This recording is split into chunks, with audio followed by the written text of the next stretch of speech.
అందరికీ నమస్కారం అండి. బీరకాయ రోటి పచ్చడండి. పచ్చిమిరపకాయలతో కాకుండా ఇలా ఎండుమిరపకాయలతో వేసి చూడండి. ఎంత బావుంటుందో అసలు బీరకాయ పచ్చడిలానే ఉండదు. ఒక్కసారి చూస్తే మళ్ళీ మళ్ళీ ఇది ఇలానే చేసుకొని తినాలనిపిస్తదండి. అంత బావుంటుంది. ప్రాసెస్‌కెళ్ళిపోతే కడాయి పెట్టుకొని కారానికి సరిపడా కారం ఎక్కువ ఉంటే బావుంటదండి. ఎండుమిరపకాయలేసుకొని ఒక్కసారి వేయించుకున్నాక నువ్వులు వేసుకోవాలండి. 4 టేబుల్ స్పూన్ నువ్వులేసుకొని వేయించుకొని ఆఫ్ చేసేసుకునే ముందు కొద్దిగా జీలకర్ర వేసి మిక్సీ జార్‌లో తీసి పక్కన పెట్టేద్దాం. ఇప్పుడే మిక్సీ పట్టకూడదు, చల్లారనివ్వాలి. ఆయిల్ వేసుకొనండి కొద్దిగా ముక్కలేసేసుకుందాం. పెద్ద ముక్కలు కట్ చేసుకోవాలి బీరకాయలు. కట్ చేసుకొని నేను హాఫ్ కేజీ తీసుకున్నాను. కట్ చేసుకొని ఇట్లా పైకి కిందకి ఒకసారి తిప్పేసండి. మూత పెట్టేస్తే అవే మగ్గుతా ఉంటాయి. సిమ్‌లో పెట్టుకోవాలి. హైలో అసలు పెట్టకూడదు. మధ్య మధ్యలో కలుపుకుంటూ ఉండాలి. వాటర్ బయటకొస్తదండి.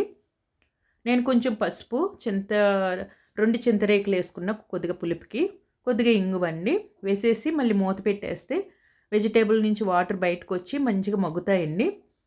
ఇంక టమాటో వద్దు, నువ్వులు వేసాం కదండీ. మధ్యలో మధ్యలో కలుపుకుంటా ఉంటే ఇదిగో చూసారు కదా వాటర్ బయటకొచ్చింది. కొద్దిగా ఉప్పు వేసేసుకుందాం ముక్కలకు సరిపడా. మిక్సీ జార్‌లో ఇవి చల్లారిపోయినాయండి. కొద్దిగా ఉప్పు వేసుకొని ఒకసారి తిప్పేసుకుంటే ఇట్లా బరగ్గా వస్తదండి. పక్కన పెట్టేసుకుందాం. ముక్కలు వాటర్ అంతా బాగా ఇనికిపోయినాయి కదండీ.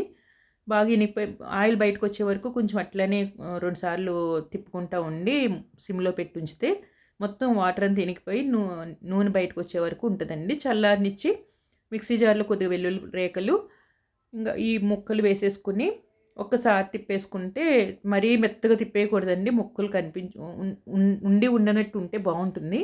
మెత్తగా మరీ మిక్సీ పట్టేస్తే అంత టేస్ట్ ఉండదు. అంతేనండి. నా వీడియోస్ కనుక నచ్చితే ఒక లైక్ అండి. Thank you.